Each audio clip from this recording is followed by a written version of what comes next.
Territoire d'info, Public Sénat, Sud Radio.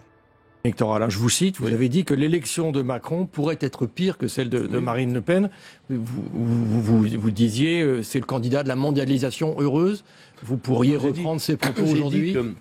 Ça pourrait nous mener à quelque chose de pire. Parce que lorsque les Français se rendront compte qu'ils ont mis au pouvoir tout ce dont ils ne voulaient plus, alors je crains que la réaction, la colère, la révolte nous conduisent sur des voies extrêmement dangereuses.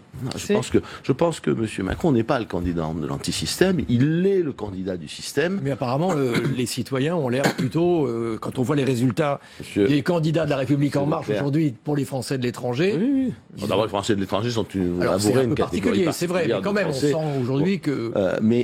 Monsieur Leclerc, dans tous les cas où nous avons changé de président, le président a obtenu sa majorité, et a fortiori depuis l'inversion du calendrier, depuis que l'élection législative se déroule quelques semaines à peine après l'élection présidentielle. Les codes de confiance dont jouit monsieur Macron aujourd'hui sont à très peu de choses près les mêmes que celles de ses prédécesseurs. Enfin, est-ce que on se rappelle, il n'y a pas eu d'élection législative à cette époque-là, mais de l'engouement qui avait accompagné l'élection de Valéry Giscard d'Estaing, bien que obtenu à 50,5%, l'engouement qui avait suivi l'élection de François Mitterrand en 81, celui de Jacques Chirac en 95. Mais au-delà de l'engouement, il y a la question finalement de ce que souhaiterait Emmanuel Macron, c'est-à-dire un parti unique.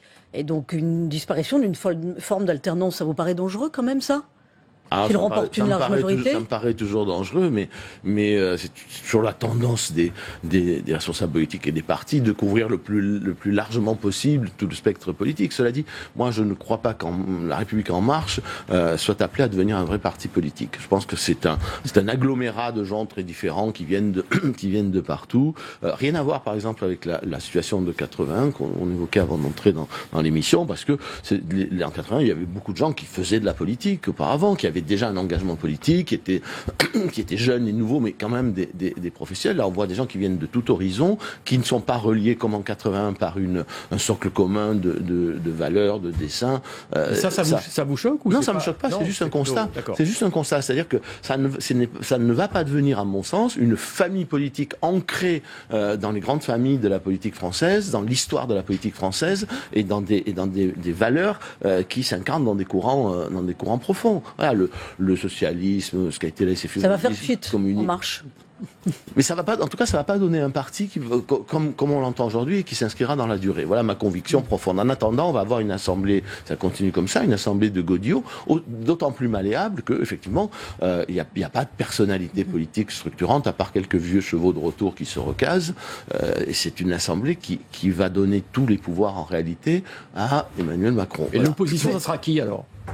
Ce sera ceux qui arriveront à échapper à cette vague, comme ceux qui ont échappé à la vague de 80. Henri Guénaud, qui est notre invité ce matin sur Public Sénat Sud Radio, avec la presse quotidienne régionale. Henri Guénaud, Muriel Pénicaud, cet après-midi, la ministre du Travail remet la feuille de route à chacun des syndicats dans la réforme du Code du travail. Est-ce que c'est une bonne méthode, la bonne méthode ?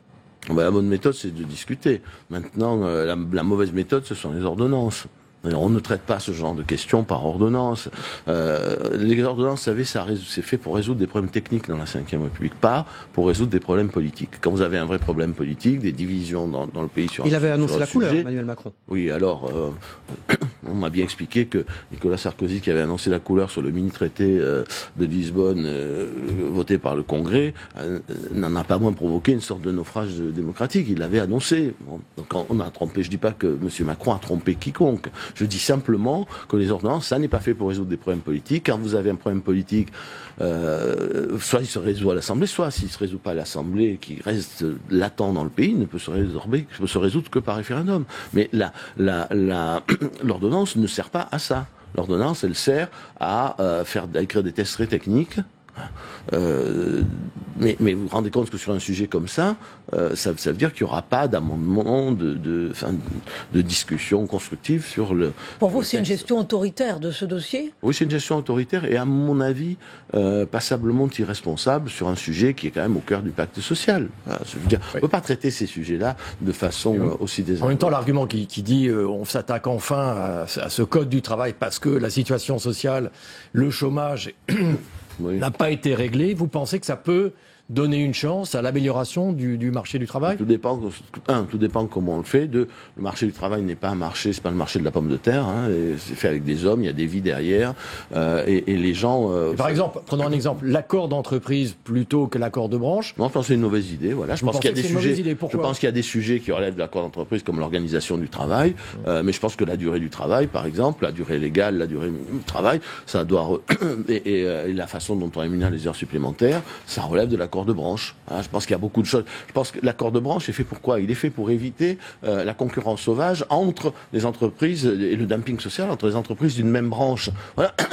Je pense que c'est un des fondements du dialogue social. Après, il y a des choses qui se font dans l'entreprise, d'ailleurs, qui s'y font tout naturellement, mais je pense que c'est pas une très bonne idée de vouloir vider complètement ou presque la négociation de branche pour la négociation d'entreprise, parce que vous savez, qui va payer les pots cassés? Des petites, en fait, qui n'ont pas les moyens vraiment du dialogue social, qui seront soumises à la concurrence des un peu plus grandes. Je pense que c'est pas une bonne idée. Ça me Et rappelle... Henri Guénaud, sur le plafonnement des indemnités prud'homales, ça c'est une bonne idée quand on sait que en moyenne, le salarié gagne 10 mois de salaire. Mais ça peut être une bonne idée sur le papier. Simplement, on va voir comment, une fois de plus, c'est conforme à nos principes, aux principes fondamentaux de notre droit. C'est-à-dire que il s'agit là d'une indemnité, pour compenser des dommages. L'indemnité, ça se juge au cas sans cause réelle, ça se juge au cas par cas. Voilà. Donc c'est un vrai sujet, c'est un vrai casse-tête. Moi, je suis pas contre l'idée qu'on trouve plus de visibilité et de certitude dans ce domaine. Mais vous savez, à vouloir traiter le code du travail sans précaution, bien sûr, c'est plus tenable. 100 pages par an de plus. Donc on a fait 1000 pages en 10 ans. Ça peut pas continuer comme ça. Mais il faut bien voir que si on le simplifie trop, si on met que des grands principes, si on tient la loi à l'écart, c'est le juge qui fait le code du travail. Donc quand c'est très compliqué, c'est le juge, et quand c'est pas assez précis, c'est aussi le juge. Et le juge, c'est l'incertitude des jurisprudences. Le juge, c'est le juge qui dirige l'entreprise quasiment à la place du patron. Donc, il faut faire très attention. Je trouve qu'on traite ce débat avec beaucoup de simplisme et de caricature. Alors, vous n'êtes pas investi par les Républicains, Henri Guénaud, mais quand même, les Républicains partagent 99% de ce programme d'Emmanuel Macron sur la réforme du travail.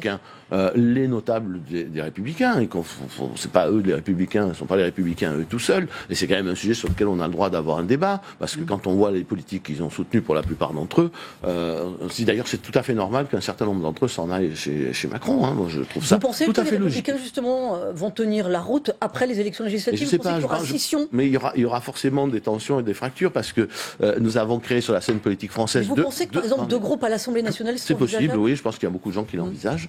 Mais sur la scène politique française, on a créé deux grands cartels électoraux, avec des gens qui avaient plus grand-chose à se dire, plus grand-chose en commun, et qui n'arrivaient même plus à discuter des grands sujets, le Parti Socialiste et l'UMP, qui est devenu après les Républicains.